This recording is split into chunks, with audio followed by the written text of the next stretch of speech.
perjanjian baru, sebagaimana kita memulai tadi bahwa ada urutan-urutan dari kitab-kitab perjanjian lama, demikian juga kita akan lakukan terhadap perjanjian baru, supaya kita sangat mudah dan gampang untuk membuat ringkasan dari perjanjian baru.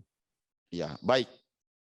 Kalau di dalam perjanjian baru ya tidak sulit karena kitabnya sedikit dan pengelompokannya tidak sulit, ya.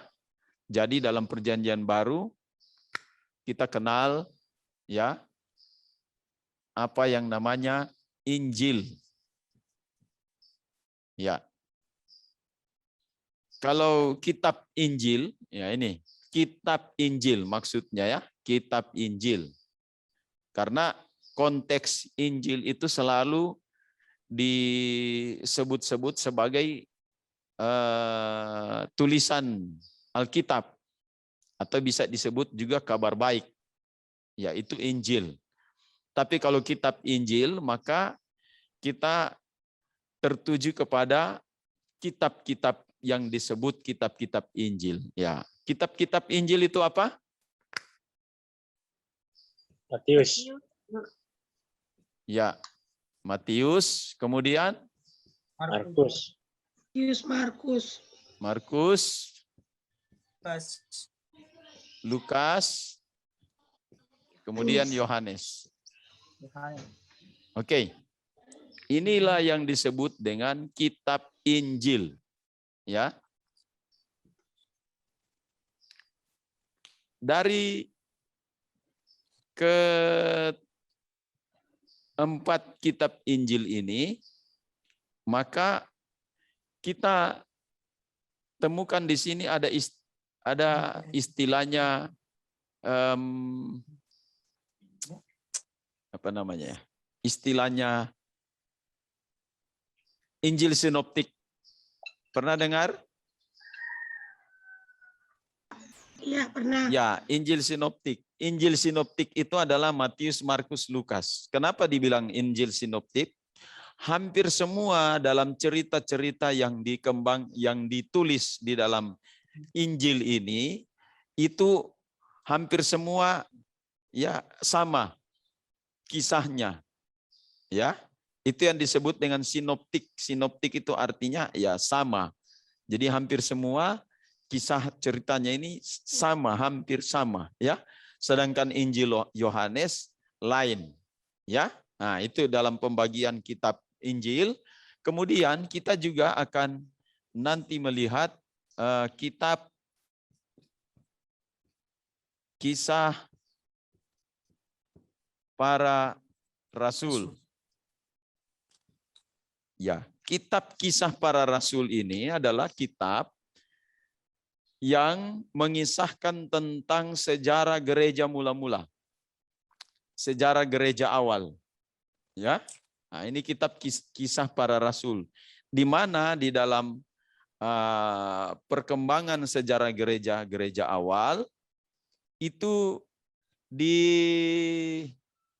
dinyatakan ya bahwa dalam perjalanan sejarah gereja ini, di mana ada pembentukan gereja Yerusalem, Antioquia, dan di Asia Kecil sampai menyeberang ke benua Eropa, ya.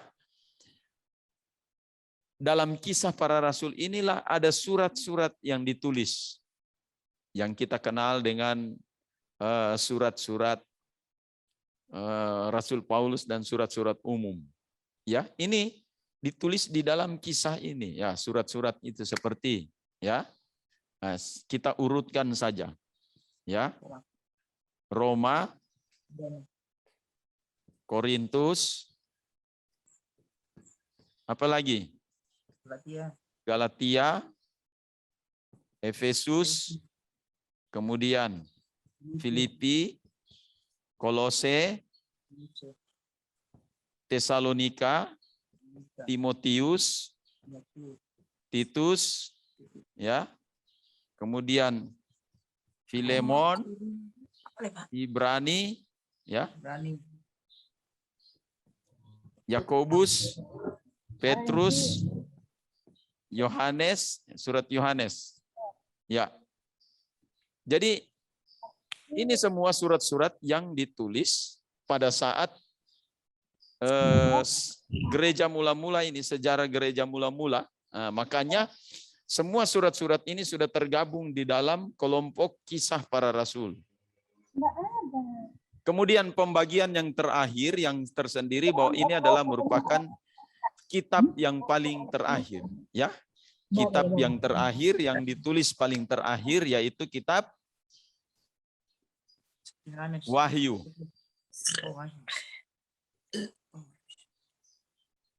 Ya.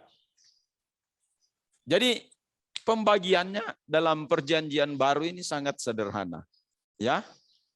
Nah, untuk kita memulai menafsir PB, maka sangat mudah, ya, kita melakukan ini kalau kita sudah melihat pembagian kitab. Baik, kita mulai menafsir dengan metode ya Pardes tadi, dengan saya sebut ya step by step, ya. Oke, sekarang kita mulai step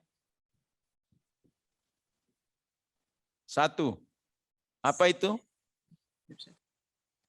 Step 1 apa? Pesyat. Oke. Pesyat.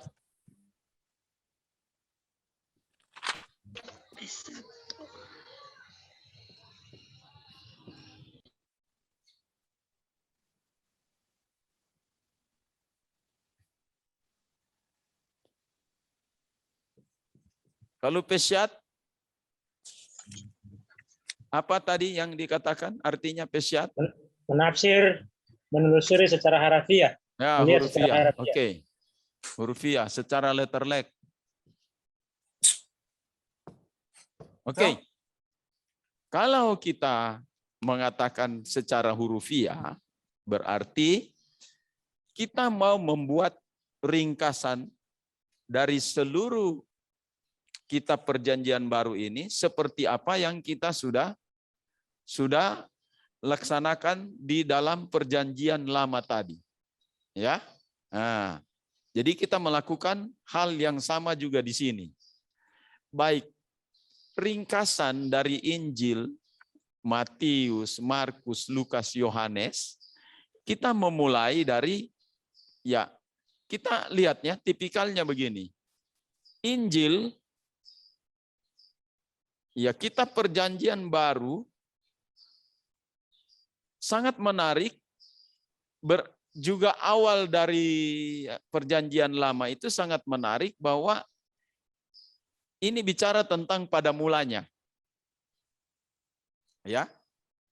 Kalau di dalam perjanjian lama, pada mulanya itu Kejadian 1 ayat 1. Bereshit bara Elohim et hasyamayim ve et haaretz. Pada mulanya Allah menciptakan langit dan bumi. Sekarang di kitab Injil juga ada kalimat pada mulanya. Di mana itu? Yohanes 1. Ya, Yohanes 1 ayat 1. Ya. En arche en hologos kai hologos en prostonteon. Ya. Pada mulanya firman. Firman itu bersama-sama dengan Allah dan firman itu adalah Allah. Nah, perjanjian baru juga melakukan hal yang sama. Jadi kita mulai berawal dari pada mulanya firman, dan firman itu adalah Allah. Ya, jadi Allah pada mulanya firman. Firman itu bersama-sama dengan Allah, firman itu adalah Allah. Nah, jelas sekali di dalam ayat yang ke-14 dikatakan, ya, apa namanya itu, ya, firman itu telah menjadi manusia. Ya, artinya bahwa Allah telah menjadi manusia. Ah, kita mulai dari sini. Kitab Injil ini menyatakan permulaannya bahwa Allah menjadi manusia. Ada apa ini Allah menjadi manusia? Menjadi manusia. Nah, Allah yang menjadi manusia yang disebut Yesus Kristus inilah yang dikisahkan mulai Matius, Markus, Lukas, dan juga ada tulisan-tulisan di dalam Yohanes. Ya, jadi kesimpulannya ini adalah ringkasannya begini. Allah menjadi manusia. Oke. Kemudian yang berikut lahir. Nah, jadi kalau bicara manusia ya ada kelahiran. Oke. Kemudian terus dia dibesarkan dari anak-anak menjadi dewasa.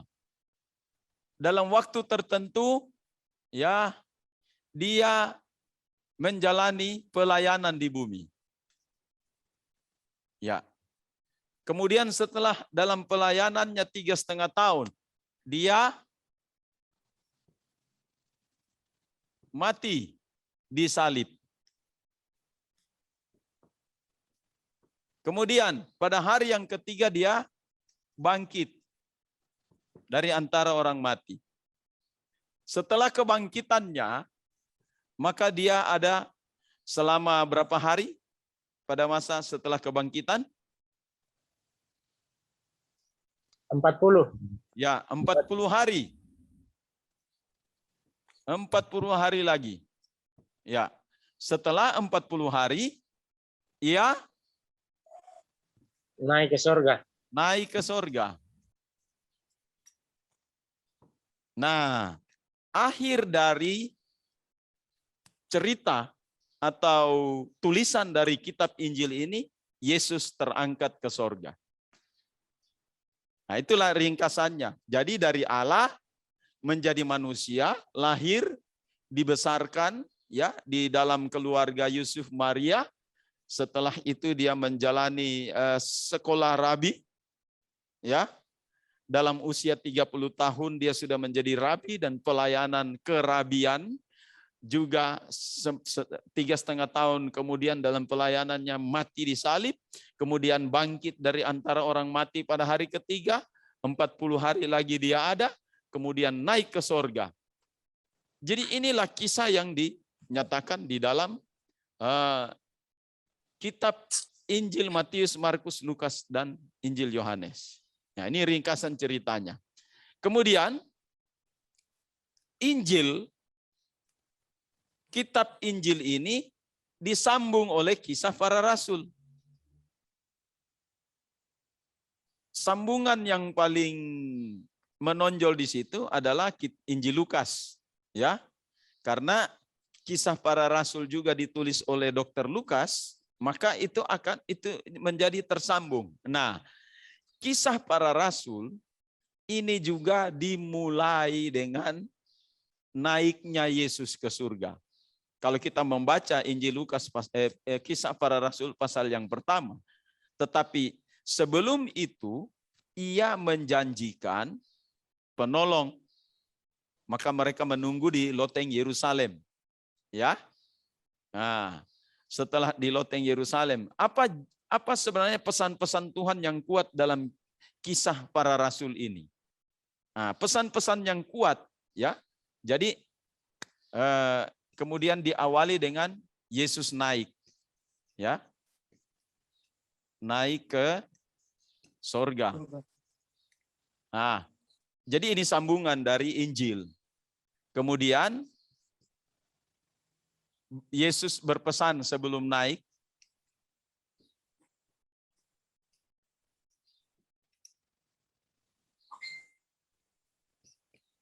Sebenarnya apa inti dari pesan Yesus di dalam kisah para rasul ini? Ada yang tahu? Tunggu di Yerusalem. Sebelum ia naik ke surga. Karena ada yang bertanya, Tuhan maukah engkau memulihkan kerajaan Israel? Tetapi apa Yesus menjawab? Kamu tidak perlu tahu untuk itu, tetapi. Nah, dia mulai dengan kata tetapi. Di mana ayatnya? Kisah 1 ayat 8. Ya, tolong dibaca. Itu penting sekali untuk menjelaskan seluruh kitab Kisah Para Rasul.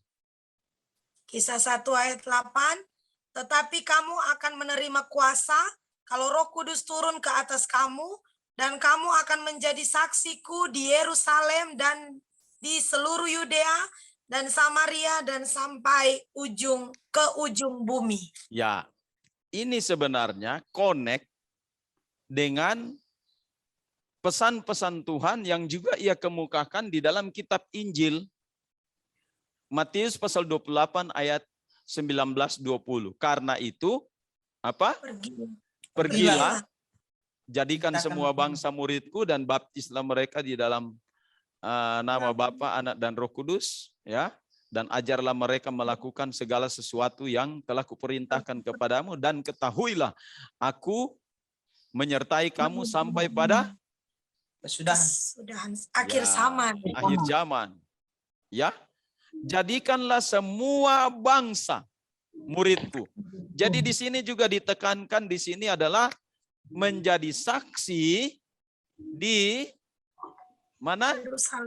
Yerusalem, Yudea, kemudian terus ke Yudea, terus ke Samaria, sampai ke ujung bumi. Ujung bumi. Kamar sih.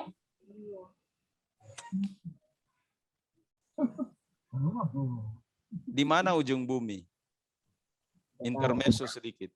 Di mana kalau pakai kita berpijak sudah di situ ujung bumi. Ya.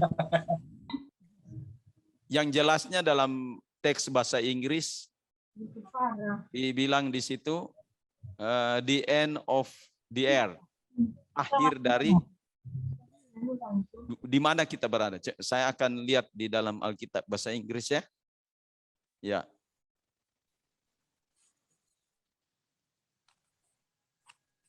Nah, ini intermezzo sedikit ya. But you will receive power when the Holy Spirit. Tetapi engkau akan menerima kuasa ketika Roh Kudus come on you, datang kepadamu, and you will be my witness in Jerusalem, dan engkau akan menjadi saksiku di Yerusalem, and in all Judea, dan di seluruh Yudea, and Samaria, and the ends of the earth. Dan di akhir dari bumi ini, maksudnya ya, di mana terakhir kita ada, ya, di mana hidup kita yang terakhir, ya, di situ sudah ujung bumi. Jadi sebenarnya pelayanan amanat ini sampai itu lagu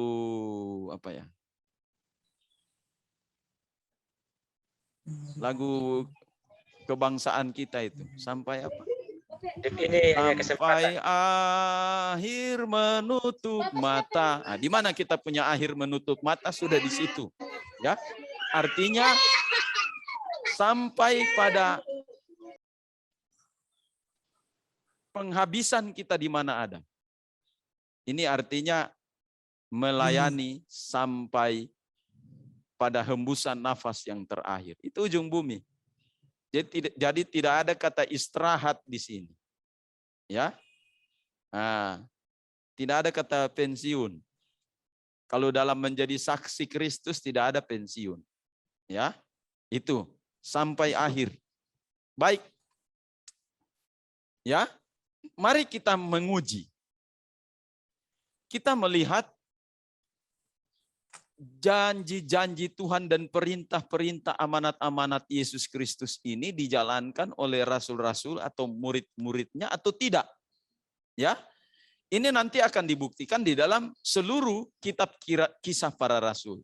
Dan ternyata kalau membaca kitab kisah para rasul dalam 28 pasal secara mengejutkan, saudara akan mendapatkan banyak temuan-temuan di situ. Ya. Mulai dari pasal 1 ya tentang janji ini, pasal 2 di loteng Yerusalem mereka diperlengkapi dengan kuasa Roh Kudus. Kemudian pasal 3 ya, murid-murid ini yang dipimpin oleh Petrus dan juga Yohanes ya, mengadakan kegerakan Allah di kota Yerusalem sampai mereka menjadi saksi di Mahkamah Agama Yahudi. Ya, itu pasal 3, pasal 4. Jadi kegerakan di Yerusalem, kegerakan Yerusalem ini ditutup dengan ya pasal 6 di mana Stefanus yang dipilih menjadi salah satu dari diaken di loteng Yerusalem itu, Stefanus ini yang menggemparkan Yerusalem. Ya, dari situlah tersebar luas ya tentang Yesus Kristus di Yerusalem. Jadi saksi di Yerusalem ini luar biasa ya. Banyak hal-hal yang terjadi. Kemudian pasal yang ke-7 penganiayaan Stefanus, pasal yang ke-8 mulai seorang diaken lagi namanya Filipus. Dia pergi ke Samaria. Dia menginjil di Samaria. Ya, maka Samaria juga gempar di sana. Ya. Sementara ia pergi ke Samaria juga di seluruh Yudea. Ingat, tanah Yudea itu adalah tanah di mana dua suku tadi yang disebut di dalam Perjanjian Lama, ada pemecahan pemerintahan Israel. Israel Utara adalah di bagian utara, yang ibu kotanya adalah apa? Samaria. Kemudian Israel Selatan yang dua suku tadi, suku Yehuda dan Benyamin, sudah itu daerah Yudea. Ya, Yudea ini bukan kota ya, daerah. Ya, jadi Yudea ini terdiri dari beberapa kota-kota di dalam konteks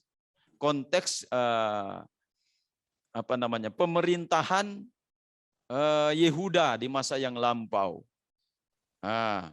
Jadi di seluruh Yudea gempar dengan Injil. Kemudian lagi pasal 8 ke Samaria, artinya ke Israel Utara. Nah, dari Samaria terus ke utara sampai pada akhirnya pada kisah selanjutnya, karena kisah pasal 9 kita tahu itu adalah kisah yang menggemparkan ya. Seorang apa namanya ini? Saulus. Garis keras, teroris gereja mula-mula bertobat. Itu pasal 9. Ya. Nah, siapa itu teroris gereja mula-mula? Saulus. Nah, Saulus sampai dia mau masuk di dalam komunitas mesianik, orang-orang percaya. Aduh, angkat tangan. Tidak diterima, jangan-jangan menyusup Saulus, ya. Nah, karena demikian mereka, jadi Saulus ini dimuridkan khusus ya oleh beberapa mentornya, dan pada akhirnya ia ya karena masih agak tertolak ya, karena orang Kristen ini masih trauma dengan dia karena dia yang memimpin penganiayaan, maka dia pergi ke tanah Arab untuk sementara waktu. Itu ditulis di dalam surat Galatia kisahnya ya. Nah, waktu itu kemudian dia kembali dan gereja sudah berkembang, jadi di bagian Samaria Utara terjadi basis kekristenan yang luar biasa di Antioquia. Nah, sudah genap ini Yerusalem, seluruh Yudea, Samaria. Sekarang dari Antioquia basis kekristenan itu mulai merambah sampai ke utara dan menuju ke bagian barat, ya. Maka terbukalah sidang-sidang di kota-kota seperti Filipi, ya, kemudian juga di Tesalonika, kemudian juga di Korintus, kemudian menyeberang kembali lagi ke Efesus, di Asia Kecil, semuanya, ya. Di Efesus justru Paulus membuat pemuridan 12 murid itu di Efesus yang setiap hari ia mengajar di ruang kuliah. Apa itu? Ruang kuliah Tiranus. Ya. Sekolah Alkitab Tiranus. SAT. Nah, Sekolah Alkitab Tiranus. Ya, atau Sekolah Tinggi Teologia Pantekosta Tiranus. Ya, jadi 2 tahun dia mengajar 12 murid di situ. Saat 2 tahun ia mengajar, maka seluruh Asia mendengarkan firman Tuhan. Nah, dalam perjalanan kisah tentang penjangkauan ujung bumi ini, maka Rasul Paulus dalam kisah pasal yang ke-19 dia mengambil keputusan untuk kembali lagi ke Yerusalem. Tapi para tua-tua di Efesus tidak mengizinkan dia karena mereka sudah melihat, kalau Paulus mau ke Yerusalem, habislah dia di sana. Karena di sana ditunggu oleh orang-orang Yahudi yang dulu sama-sama dengan mereka menganiaya orang Kristen, ya. Tapi Paulus akan dibunuh. Ya. Tetapi tidak, Paulus pergi, kemudian di dalam sampai di Yerusalem dia mengalami proses pengadilan, ya, dengan tuduhan apa namanya itu? Tahu enggak tuduhan Paulus apa? Apa tuduhan Paulus? Menghujat nama Allah. Ya, penistaan agama Yahudi. Ya, ini jadi penistaan agama ini bukan nanti dari sekarang. Saudari dulu zaman Paulus, ya, penistaan agama. Ya. Karena dia memegang prinsip dalam dirinya bahwa memang Yesus Kristus itu adalah Tuhan. Hanya itu saja. Ya. Yang dituntutkan kepada orang Yahudi kepada Yesus sehingga Yesus tergantung di salib karena menunjukkan bahwa Yesus itu adalah anak Allah. Demikian juga yang diyakini oleh Rasul Paulus. Dia katakan Yesus itu bukan hanya sekedar nabi, tapi Yesus itu adalah anak Allah. Dia Allah, dia datang, ya, seperti di Yohanes pasal 1 ayat 1 tadi dan juga ayat yang ke-14, ya. Dia adalah Allah yang datang ke dunia dengan kasihnya yang luar biasa. Dia, ya, melakukan hal yang luar biasa untuk seluruh bumi dengan kasih Allah yang luar biasa. Jadi Paulus ke Yerusalem, maka dia diadili di mahkamah agama. Tapi karena dia naik banding, ya, dia naik banding kepada kaisar, maka dia dibawa kemana? Dalam perjalanan kemana? Di dalam Kisah Para Rasul ke Roma. Roma. Justru di Roma pasal yang ke-28, pasal terakhir itu, bukan Roma, ya, Kisah Rasul pasal 28, pasal terakhir itu mengisahkan Rasul Paulus itu ada di Roma. Dan dia membuka, karena Paulus itu adalah sebagai tahanan rumah, dia bebas membuka rumahnya, didampingi lagi dia dengan pengawal. Jadi di situ dia membuka ruang konseling, ya, untuk orang-orang datang untuk bertanya tentang kekristenan. Paulus membuka semua itu, ya, rahasia-rahasia kekristenan, dan rupa-rupanya banyak jiwa yang datang kepada Tuhan saat dia di Roma. Inilah ujung buminya. Ya. Ujung bumi saat itu. Kenapa saya katakan ujung bumi saat itu? Ada yang memberi penjelasan? Kenapa Roma adalah ujung bumi?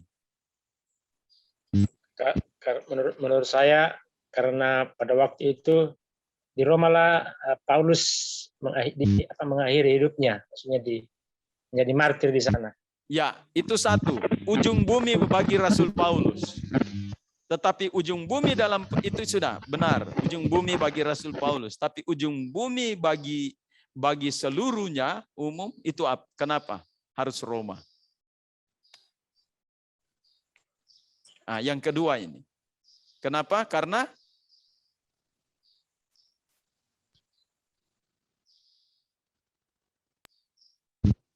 bisa menjelaskan tentang Roma.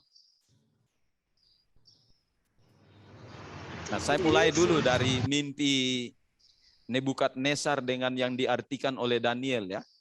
Nah, nanti mungkin kita bisa tahu bahwa ada patung ya, patung yang dilihat oleh Raja Nebukadnezar, kemudian diartikan oleh Daniel. Nah, patung itu kepalanya dari emas, kemudian dadanya dari perak, kemudian perunggu dan sampai ya ke bawah. Itu menunjukkan tentang kerajaan apa duluan berkuasa di bumi? Apa? Babel. Babilonia, betul. Kemudian setelah Babilonia apa? Persia. Kitab Daniel, Media Persia. Nah, setelah Media Persia apa?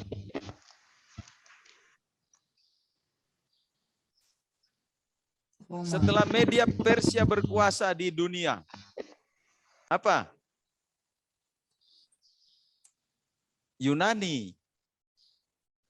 Setelah Yunani berkuasa di dunia, yang terakhir apa? Roma. Roma berkuasa. Jadi pada masa-masa Yesus lahir dan masa-masa gereja mula-mula itu di bawah pemerintahan kekaisaran Romawi seluruh dunia. Jadi genaplah ini ya kitab Kisah Para Rasul di mana ya duta Kristus ini sampai ke ibu kota dunia pada saat itu yaitu Roma. Jadi genaplah Yesus mengatakan dari pasal 1 Kisah Rasul itu, kamu akan menjadi saksiku di mana? Di Yerusalem, di seluruh Yudea dan Samaria dan sampai ujung bumi. Karena Roma adalah ibu kota dunia pada saat itu. Jadi Injil sampai di Roma.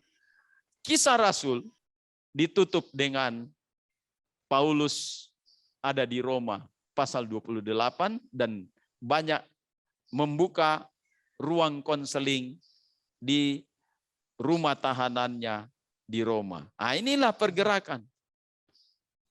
Dan Kisah Para Rasul ya tidak ada penutupnya. Kenapa tidak ada penutup? Karena disambung di surat-surat Roma yang lain, surat-surat Paulus yang lain. Dijelaskan di surat-surat Paulus yang lain. Yang tulis itu kan penulis, ini sarjana yang tulis ini. Ya, Dr. Lukas.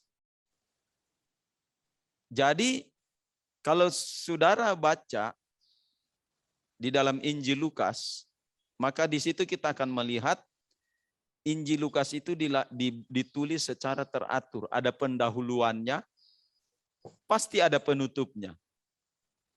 Ya, itu karya ilmiah seperti itu karena Lukas ini sarjana, dokter. Ya, coba kita lihat ya. Coba lihat, buka semua Injil Lukas. Ya, buka Injil Lukas. Saya mau membuktikan. Ya. Oke, pertama yang ditaruh di dalam Lembaga Alkitab Indonesia menaruh judulnya itu apa? Pendahuluan. Pendahuluan. Baik, ya pendahuluan. Coba lihat pada tulisan terakhirnya apa ya? Lukas pasal 24.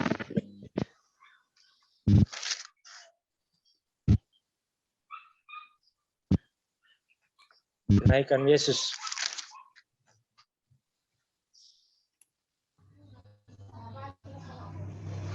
Oke. Kenaikan Yesus, iya kan? Nah, coba lihat. Belum ada penutupnya, karena apa? Karena kalau kita melihat ada sambungannya di Kisah Para Rasul. Ya, coba buka Kisah Para Rasul. Kisah Para Rasul ada tidak di situ pendahuluan? Tidak. Ada? Tidak ada. Tidak ada. Karena ini sambungan dari tulisan Lukas. Nah, semestinya kalau seorang sarjana menulis bahwa ini ada pendahuluan, berarti ada apa? Penutup. Nah, sekarang lihat Kisah Rasul pasal 28. Ada penutupnya tidak? Tidak ada. Nah, pertanyaannya kenapa tidak ada penutup? Oh, berubah penulisan. Ini seorang sarjana menulis loh. Siapa yang sudah mau tulis skripsi di sini?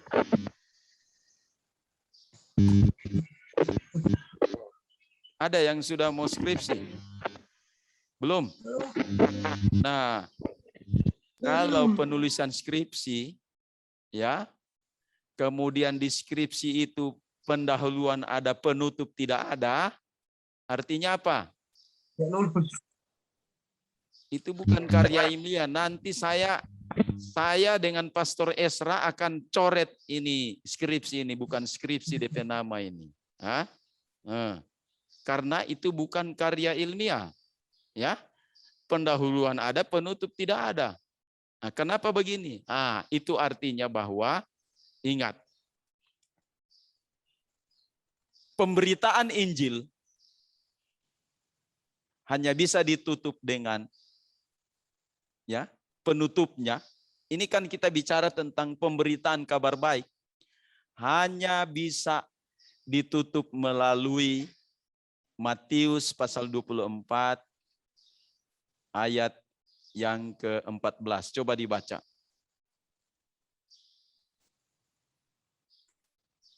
Matius 24 ayat 14. Ayat 14. Injil kerajaan ini akan diberitakan di seluruh dunia menjadi kesaksian bagi semua bangsa. Sesudah itu barulah tiba kesudahannya. Nah, itu penutupnya. Artinya Lukas tahu di sini bahwa pemberitaan Injil belum ada penutupnya. Masih terus dilaksanakan sampai seluruh dunia mendengarkan kabar baik. Inilah inti dari ya pergerakan pemberitaan Injil mulai dari zaman Yesus Kristus, zaman gereja mula-mula. Nah, kemudian ada lagi kitab yang terpisah, ini kitab terakhir nubuatan tentang masa yang akan datang. Jadi kritik terhadap gereja saat itu, ya, ini disambung dengan kritik terhadap gereja saat itu sampai pada nubuatan akhir zaman. Ya, nubuatan akhir zaman sampai masa antikristus, sampai kedatangan Tuhan pada kali yang kedua, sampai 1000 tahun damai, pengadilan terakhir, kemudian Yerusalem baru turun dari sorga, maka selesailah semua zaman itu. Jadi demikianlah ringkasan kitab Injil, Kisah Rasul, dan kitab Wahyu. Ini kita sudah dapat ringkasannya. Nah, jadi inilah step 1 mengenai pesat secara hurufiah. Nah, sekarang kita mau gali lagi untuk menafsir ya lebih lanjut pada step yang kedua. Apa step yang kedua? Remes. Oke. Ya, step 2. Remes. Remes. Remes. Ya.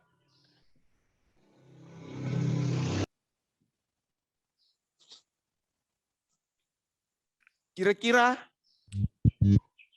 apa simbolnya di sini?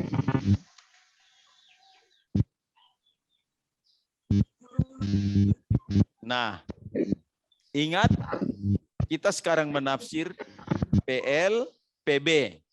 Jadi harus ada keterkaitan dengan PL dan PB. Karena kita melihat di sini bahwa ada perjanjian lama, ya, ini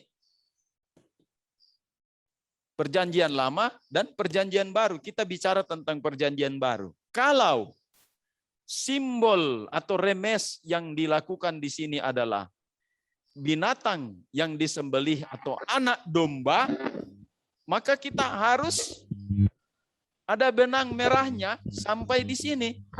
Ya. Jadi remes dari perjanjian baru ini apa? Simbol-simbolnya yang kemudian akan digenapi dalam perjanjian baru. Apa? Anak domba. Tetap anak domba. Ya. Tetap anak domba. Anak domba. Dan ini adalah merupakan penggenapan. Kenapa sampai dikatakan di situ? Coba lihat baik-baik. Waktu pertama kali di dalam sejarah membuka jalan bagi Tuhan, bagi Sang Mesias, kita akan temukan di situ perkataan Yohanes Pembaptis yang terkenal itu. Kira-kira apa kata Yohanes Pembaptis? Ya, sehubungan dengan simbol yang dimaksudkan di dalam perjanjian lama tadi sampai di dalam perjanjian baru. Apa perkataan Yohanes Pembaptis yang terkenal?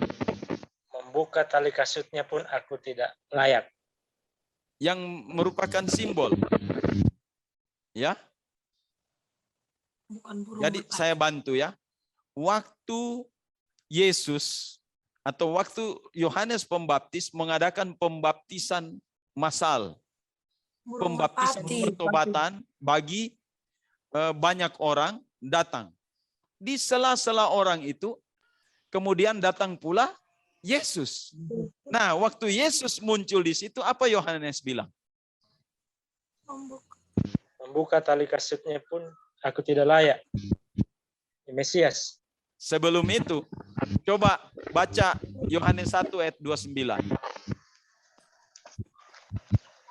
Atau sebelum ayatnya juga bisa dibaca. Baca perikop di situ. Yohanes pasal 1. Apa? Jawabnya, akulah suara orang yang berseru-seru di padang gurun, Ya. luruskanlah jalan Tuhan, seperti yang telah dikatakan Nabi Yesaya. Terus. Dan di antara orang-orang yang diutus itu ada beberapa orang Farisi.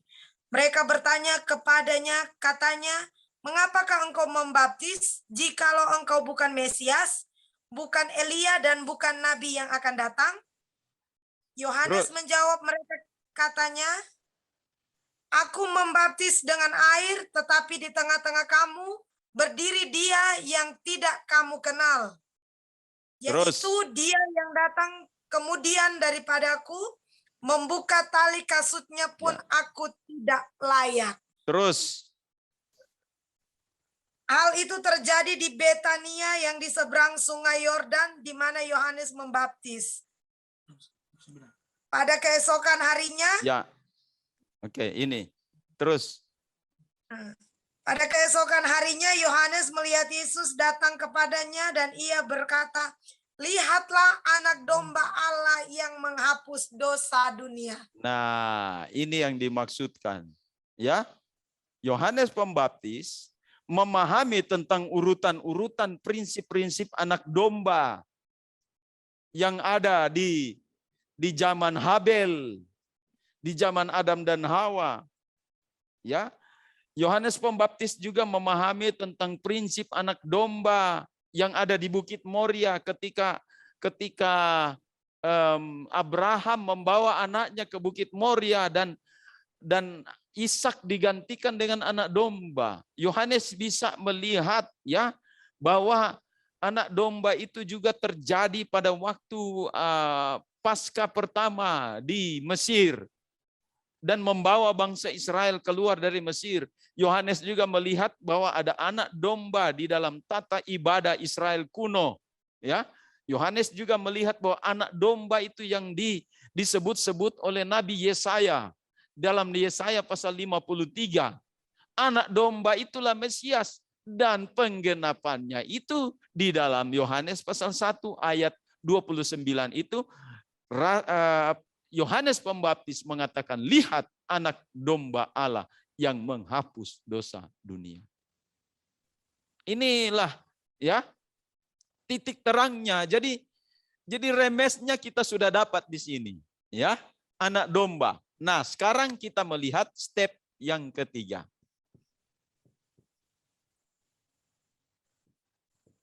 Yaitu tafsir, ya. Apa? Step ketiga apa? Deras. Oke. Deras.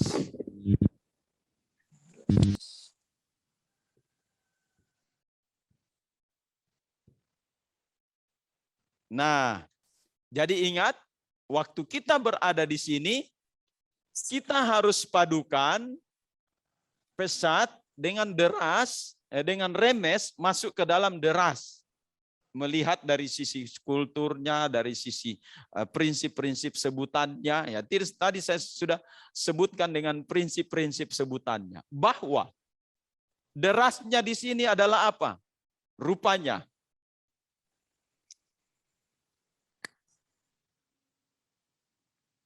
Kejadian 3 ayat 15 adalah merupakan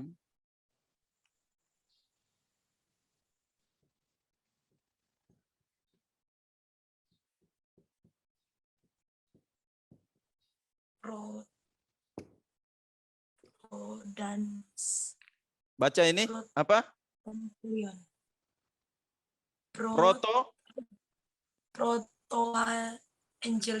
Angelion. Ya. Angelion itu apa? Injil. Oke, Injil. Injil itu apa? Kabar? Kabar baik. Nah, kabar baik. Proto itu apa? Ini bahasa Yunani ini, ya.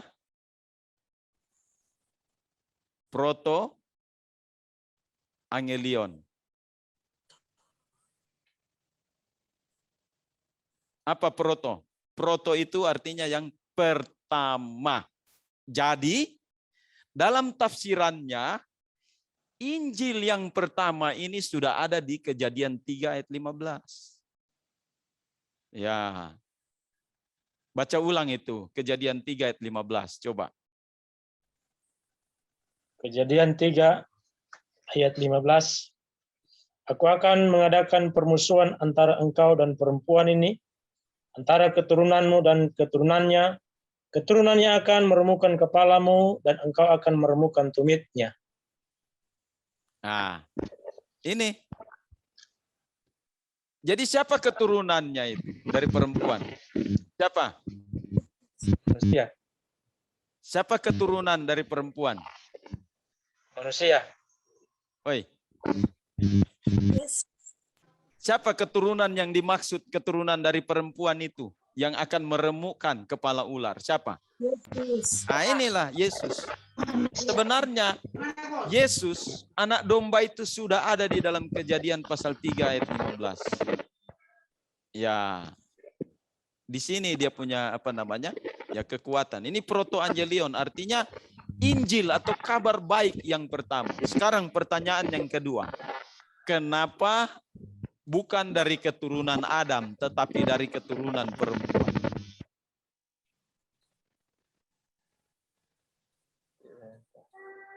Kenapa dibilang dari keturunan perempuan? Baru ini yang karena gen itu selalu ada pada ayah. Fam atau nama besar keluarga kita itu selalu datang dari ayah. Saya mendapatkan nama besar Lasa, bukan dari ibu saya, tetapi dari ayah. Nah, sekarang ini terbalik. Kenapa di dalam Kejadian pasal 3 ayat 15 disebut keturunan dari perempuan? Apa maksudnya? Ada yang bisa menjelaskan? Kenapa bukan dari keturunan Adam?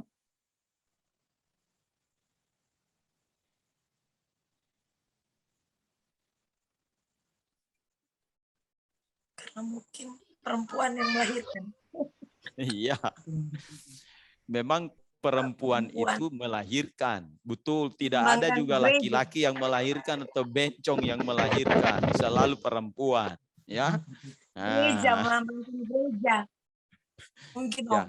Tapi kalau kita bicara tentang keturunan, keturunan itu selalu dari laki-laki. Tapi kok ini unik.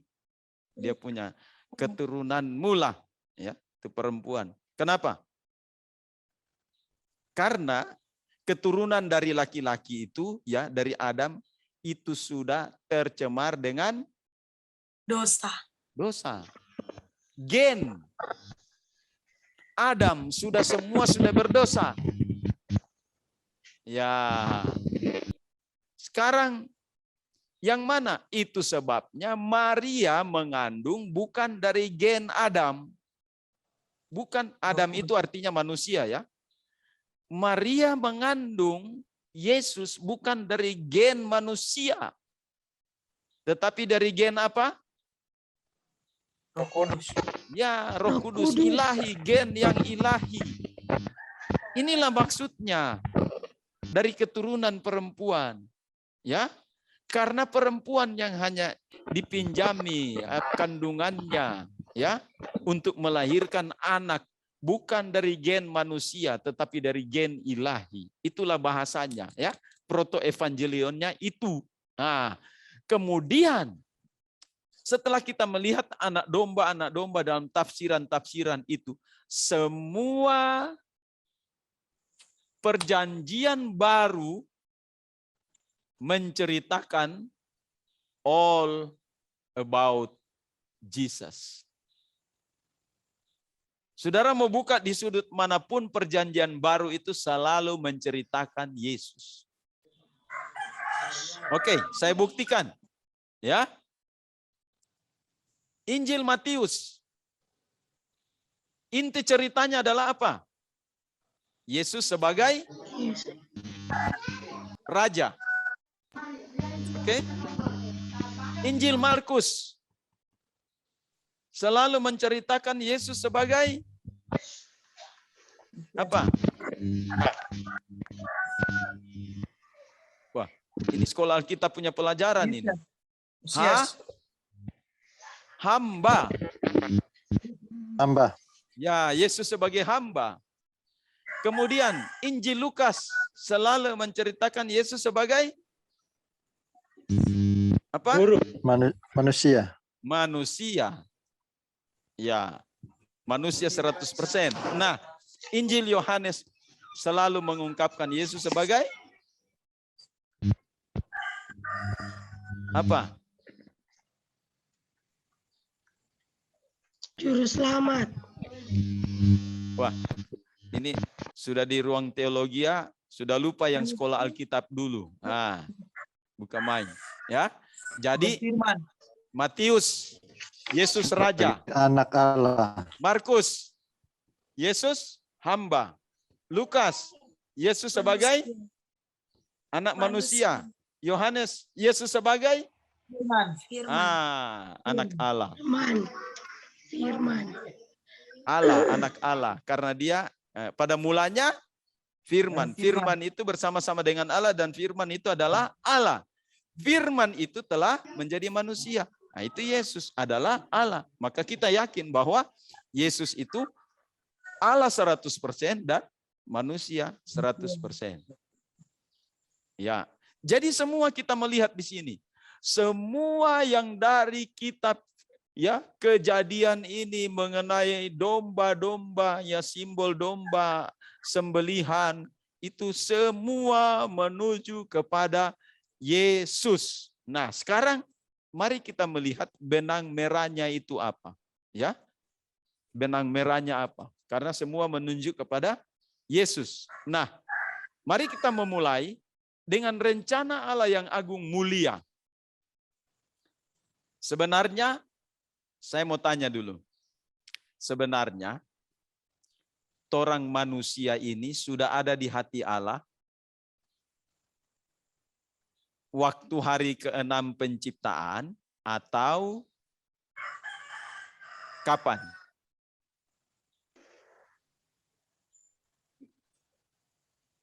Itu sudah ada di hati Allah waktu dunia sudah diciptakan, atau waktu dunia diciptakan, saya ingat lagi manusia. Ciptakan manusia, atau bagaimana? Sebelum dunia diciptakan mungkin. Om. Iya, benar sekali. Tapi kebenarannya itu harus dinyatakan dengan dalilnya di mana. Maksudnya. Dalilnya di mana? Ayatnya maksudnya. Ya. Sebelum kejadian. Di mana? Di mana? Om? Ya, sekarang baca Efesus 1 ayat 4. Kitab Efesus.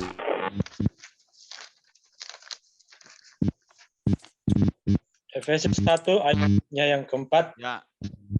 Sebab di dalam Dia Allah telah memilih kita sebelumnya Tunggu dulu. dijadikan. Stop. Di dalam Dia, siapa itu di dalam Dia? Di dalam Yesus Kristus. Terus kalimatnya. Supaya kita kudus dan tak bercacat di hadapannya. Ada yang terlewatkan tadi. Tolong baca utuh dari awal. Ya. Terus. Sebab di dalam Dia Allah telah memilih kita sebelum dunia dijadikan. Nah, ini yang dibilang sebelum dunia dijadikan. Ya. Jadi di dalam Dia Allah telah menciptakan kita sebelum dunia dijadikan. Nah, sebelum dunia dijadikan inilah yang di dalam Kejadian 1 ayat 26 itu, ya, dibilang begini. Vayomer Elohim naase Adam bet salmen. Maka berfirmanlah Allah, baiklah kita menjadikan manusia itu menurut gambar dan rupa kita. Itu sebelum dunia dijadikan. Memang ayat itu muncul pada ayat setelah Kejadian 1 ayat 1. Tetapi sebenarnya dia menjelaskan itu sebelum dunia dijadikan. Nah, jadi penciptaan yang hampir sama dengan Allah didengar-dengar oleh siapa yang ada di sorga itu? Yang saya bilang ditendang tadi. Nah, karena Lucifer, ya, Lucifer ini mereka itu malaikat-malaikat pelayan manusia nanti. Jadi ingat, manusia itu yang akan diciptakan hampir sama dengan Allah. Dan malaikat-malaikat inilah yang akan menjadi pelayan dari ciptaan Allah yang mulia ini. Makanya ini Lucifer, dia langsung jadi teroris di surga.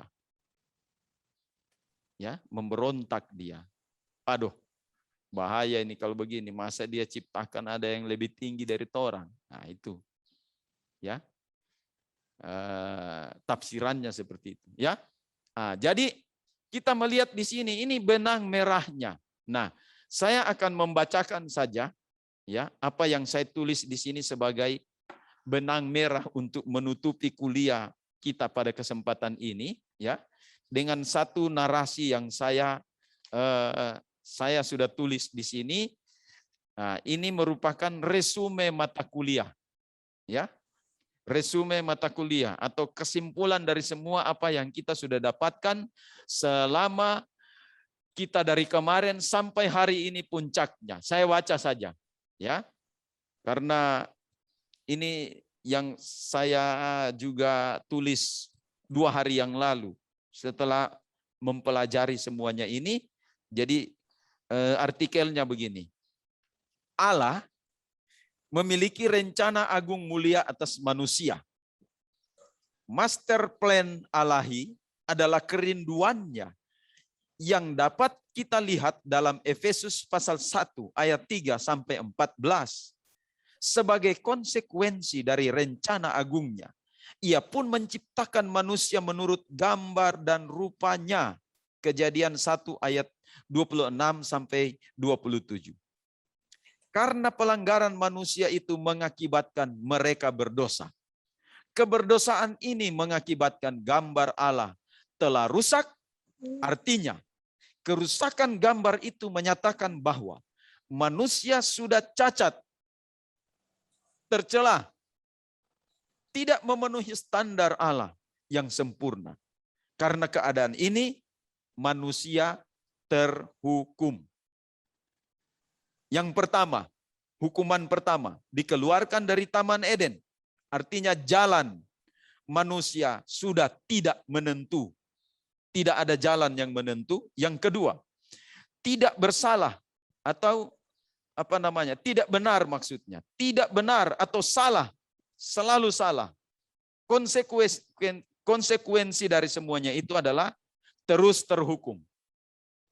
Kemudian yang ketiga, kematian. Tidak ada kehidupan dalam kekekalan. Inilah hukuman manusia. Keadaan ini akan dapat berubah menjadi berkat terbesar apabila ada tebusan melalui curahan darah. Setelah vonis dijatuhkan Allah kepada manusia, Allah berjanji untuk suatu kemenangan sebagai proto-evangelion dalam Kejadian 3 ayat 15. Dan dimeteraikan dengan curahan darah binatang. Pesan kuat ini ditangkap oleh Habel melalui korban persembahan domba, Kejadian 4 ayat 4. Simbol korban anak domba dinyatakan Allah kepada Abraham dan Ishak, Kejadian 22 ayat 1 sampai 19. Korban penebusan melalui anak domba dinyatakan Allah kepada Musa mulai dari Paskah pertama di Mesir dan dalam tata ibadah Israel kuno ditulis dalam kitab Musa. Ketetapan anak domba dinubuatkan oleh Nabi Yesaya, Yesaya 53. Anak domba yang digambarkan dalam Perjanjian Lama dinyatakan dengan jelas oleh Yohanes Pembaptis, Yohanes 1 ayat 29. Anak domba yang tersembelih itu disebut dalam kitab Wahyu sebagai pusat komunitas kerajaan sorga. Wahyu 5 ayat 9 sampai 14. Jadi, 3 kategori hukuman terhadap manusia yang dijatuhkan di Taman Eden telah ditebus atau ditanggungkan kepada Yesus Kristus melalui curahan darah Yesus Kristus Tuhan kita. 1 Petrus 1 ayat 18 sampai 19. Jadi ayatnya ini adalah karena kita ditebus bukan dari cara hidup yang sia-sia melainkan oleh darahnya yang mahal. Nah, itu inti dari ayat itu. Jalan manusia yang sudah tak menentu atau tidak benar atau salah yang konsekuensinya terus terhukum dan kematian dihapus oleh pengorbanan Yesus di kayu salib. Sehingga ia berkata begini, akulah jalan dan kebenaran dan hidup. Tidak ada seorang pun yang datang kepada Bapa kalau tidak melalui aku. Yohanes 14 ayat 6. Petrus memberikan pernyataan di hadapan Mahkamah Agama Yahudi sebagai berikut. Dan keselamatan tidak ada di dalam siapapun juga selain di dalam Dia, sebab di bawah kolong langit ini tidak ada nama lain yang diberikan kepada manusia yang olehnya kita diselamatkan. Penyelamatan manusia adalah kasih Allah yang besar. Inilah kasih tanpa batas. Yohanes 3 ayat 16. Karena begitu besar kasih Allah akan dunia ini, sehingga diberikan anaknya yang tunggal itu, supaya yang percaya tidak binasa, melainkan beroleh hidup yang kekal. Luar biasa. Ya, inilah benang merah dari Kejadian sampai Wahyu pun.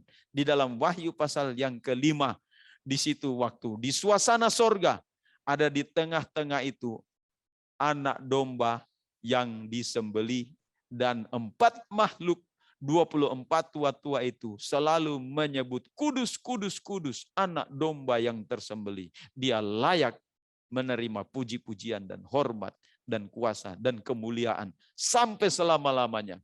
Amin. Ya, luar biasa. Inilah tafsir dari perjanjian lama dan perjanjian baru. Luar biasa, ya. Yang kita baca harus 1 tahun, kita cuma hanya bisa lewati 2 hari. Wah, luar biasa. Ini kelas ini luar biasa. 2 hari, so bisa tafsir PL dan PB. Tuhan Yesus memberkati kita sekalian. Ya, oke. Sebelum kita tutup, ada yang mau bertanya? Atau ada yang memberi kesan-kesan terhadap mata kuliah yang kita dapatkan saat ini, mulai kemarin sampai hari ini? Silakan. Apa kesan-kesan saudara? Dapat berkat atau sama saja atau ya biasa-biasa saja? Silakan saudara kasih kesaksian saat ini. Ya, puji Tuhan. Ya. Saya terlebih dahulu mengucapkan terima kasih kepada Bapak dosen yang saya terus terang baru hari ini saya ikut mata kuliah ini, dan saya sangat hari ini saya diberi pencerahan. Ya. Ada banyak janji-janji, ada banyak hal-hal yang menarik yang saya dapatkan untuk bisa diterapkan di jemaat. Ya.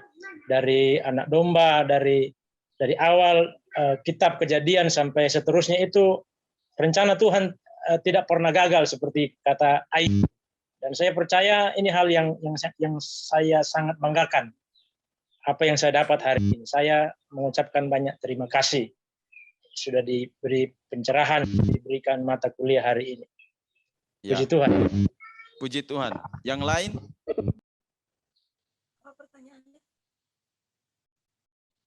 Ada yang mau kasih kesan-kesan? Atau mungkin sama saja. Dari awal sampai sekarang saya berbagi ini, Jo. Ya. Silakan. Dibuka mic-nya dan bisa langsung bicara. Ya, puji Tuhan, buat kami sudah belajar tentang tafsir ini, tafsiran ini sangat membantu ya. Maksudnya apalagi di pelayanan ya. Di pelayanan bagaimana mulai dari kitab Kejadian sampai Wahyu, biasa kalau menghadapi jemaat lantas tidak mengerti, kadang sendiri bingung, tetapi puji Tuhan lewat pelajaran ini kami bisa mendapat sesuatu yang baru lagi untuk bisa dipakai di dalam pelayanan. Ternyata untuk kita bisa belajar tentang menafsir, ada banyak rahasia ya yang terkandung mulai dari Perjanjian Lama sampai dengan Perjanjian Baru, yaitu dari Kejadian sampai Wahyu. Terima kasih buat dosen yang sudah memberikan pelajaran ini bagi kami. Kami percaya Tuhan Yesus memberkati. Oke, sama-sama. Yang lain? Tambahkan sedikit, Om. Ya, silakan.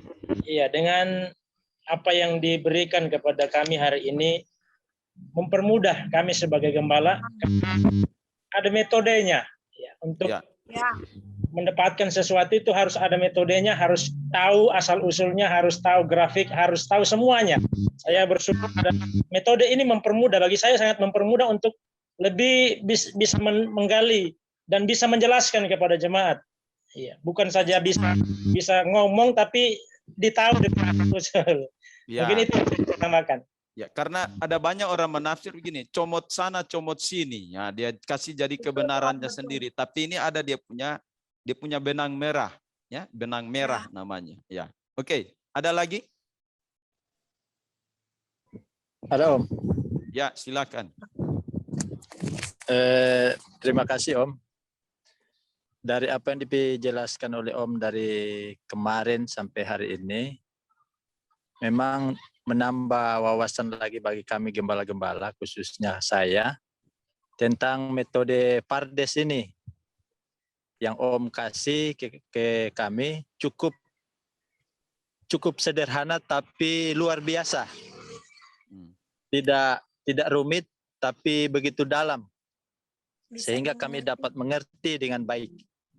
Mulai dari cara literalnya, simbolnya sampai kepada solusi, bahkan yang terakhir poin yang keempat itu kehendak Tuhan, kita harus meminta kepada Dia untuk pencerahan. Jadi dengan hal ini cukup membantu bagi kami, khususnya bagi saya.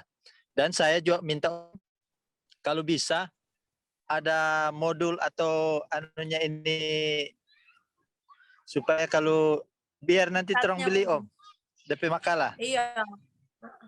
Nah, ini nanti saya kirimkan ke Iya, Pastor diktat. Esra ya. Oke, Om. Iya, iya. Saya kasih saja dia punya dalam bentuk file PNG. Saya kirim melalui Iya, iya WA. Om. Ya, nanti supaya kita pelajari lagi lebih lanjut, lebih baik. Tapi syaratnya begini. Itu saja Om. Ya, syaratnya begini. Syaratnya adalah sebagai menambah nilai saudara, saya memang sudah nilai dalam kelas ini, sebagai menambah penilaian saudara, buat ringkasan tafsir PLPB dari kemarin sampai hari ini. Kan ada videonya mau dibagi, linknya akan dibagi, buat ringkasannya setelah saudara mengirim tugas ringkasan itu, baru ini juga dikirim. Oke, lebih cepat Oke, saudara Om. mengirim Siap. ringkasannya, cepat juga terkirim ini dia. Begitu. Karena begini, kalau ini yang saya mau kirim duluan, rame-rame, ini saja yang kita mau ringkas ini, so ada di tulisannya. Itu kan begitu. Tapi yang saya mau, apa yang sudah didapatkan ini, buat ringkasannya, setelah ringkasan terkirim, otomatis ini juga terkirim. Ya, begitu. Ini kurang mau ambil ini. Ya, oke, sudah jelas? Sudah, Om. Oke, Sudah Om. oke. Puji Tuhan. Masih ada yang mau komentar? Kalau tidak, kita sudah mau tutup ini kelas ini karena Om. Ya. Mau tanya Om. Ya, silakan. Itu penyubur jangkut apa Om? Waduh. Hah? Ini alamiah ini. Alamiah sudah sejak ini sudah sejak bulan Februari tahun ini belum tidak dicukur-cukur. Alamiah. Ya. Soalnya saya kasih panjang, dia tidak tebal kayak Om punya. Oh, kalau begitu, kalau tidak begitu ya taruh tai ayam sajalah supaya subur. Oke. Intermezzo Om. Ya. Oke. Ya, ini sebenarnya saya bernasar ya. Saya bernasar. Ini sejak corona menimpa bangsa, ada banyak juga ya di komunitas kami di El Shaddai ya, tapi mulai dari situ saya mengambil nasar, keputusan ya. Tuhan pelihara seluruh komunitas El Shaddai ya. Dan sebagai tanda pergumulan saya tidak akan mau cukur. Ini tidak akan menyentuh pisau sampai corona itu dinyatakan sudah tidak pandemi lagi. Oh Tuhan, Om. Jadi kalau pandeminya masih 2 tahun berikutnya, artinya sudah mau begini nanti dia, ya. Tapi kita berdoa supaya pandemi, artinya sudah mendunia ini, kalau sudah tinggal endemik, tinggal di beberapa negara, mungkin sudah bisa, ya. Tapi kalau pandemi masih melanda seluruh dunia, takkan kena pisau cukur daguku ini. Ya, itulah, ya. Nah, itu nasar.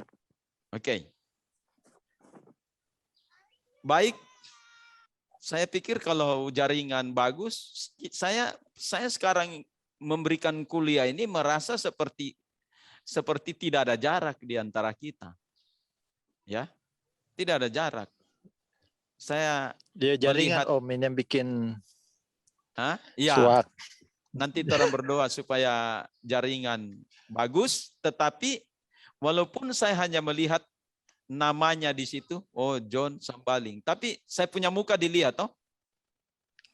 Iya, iya. Nah, itu yang penting di sini saja dilihat, ya.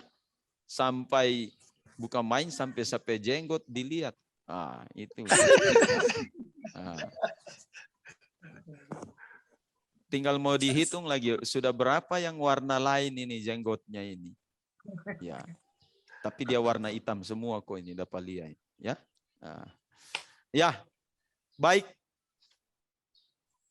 Kalau sudah tidak ada yang berkomentar, kita akan segera menutup perkuliahan ini dan tugasnya hanya satu. Semua mahasiswa wajib meringkas mata kuliah ini. Ya. Dibantu juga nanti dengan video-video YouTube yang akan dikirimkan nanti, ya. Jadi yang kemarin sudah ada videonya, linknya dibagi, dan yang tadi pagi nanti akan dikirimkan, dan yang sore ini juga akan dikirimkan. Menonton semuanya itu ulang-ulang sudah bisa dapat diringkas, ya. Setelah meringkas dikirim saja melalui WA, maka saya juga akan mengirim ini melalui WA. Selesai. Amin. Nah, oke. Tuhan Yesus memberkati kita sekalian, dan mari kita satu dalam doa, kita mengucap syukur karena perkuliahan ini sudah selesai dalam pimpinan dan penyertaan Tuhan. Mari kita berdoa. Bapa Surgawi, bersyukur Tuhan baik. Kami mohon selalu Tuhan, bahwa hikmat-Mu, kecerdasan-Mu turun atas setiap kami. Karena kami tahu Tuhan, Amin. bahwa kami berhadapan dengan banyak orang, jemaat, orang-orang yang kami komunikasikan, orang-orang yang kami bagikan ya Tuhan, Injil kerajaan-Mu, rahasia firman-Mu, tanpa pembukaan rahasia dari Tuhan sendiri. Kami nol besar Tuhan, kami tidak ada apa-apanya. Tetapi mari Tuhan, Engkau singkapkan satu demi satu. Ada satu yang tidak bisa kami menguraikan saat ini di dalam mata kuliah ini Tuhan, yaitu sod, campur tangan ilahi. Kami tidak bisa uraikan dengan logika kami, hamba-Mu terbatas Tuhan.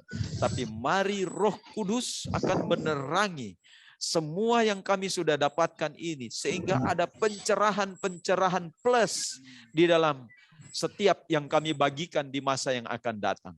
Hal-hal yang saat ini belum terungkapkan oleh hamba-Mu sebagai dosen, tetapi Tuhan, hamba percaya bahwa satu saat nanti akan diungkapkan melalui mahasiswa yang mendengarkan, yang mengikuti perkuliahan ini ya Tuhan.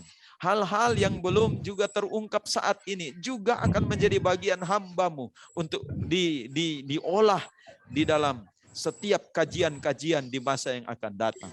Sehingga kami terus mengalami kemajuan yang signifikan. Kami progres Tuhan dalam mempelajari firman. Terima kasih Tuhan, berkati mahasiswa yang sudah mengikuti mata kuliah ini, berkati semua kelas bagaimana. Berkati Pastor Esra yang sudah mengkoordinir semuanya ini, dan Tuhan akan memakai dia dengan luar biasa, dan keluarganya dan kepemimpinannya di dalam jemaat. Semua mahasiswa yang memimpin jemaat, Tuhan kiranya mengurapi dengan urapan yang dahsyat. Terima kasih Bapa.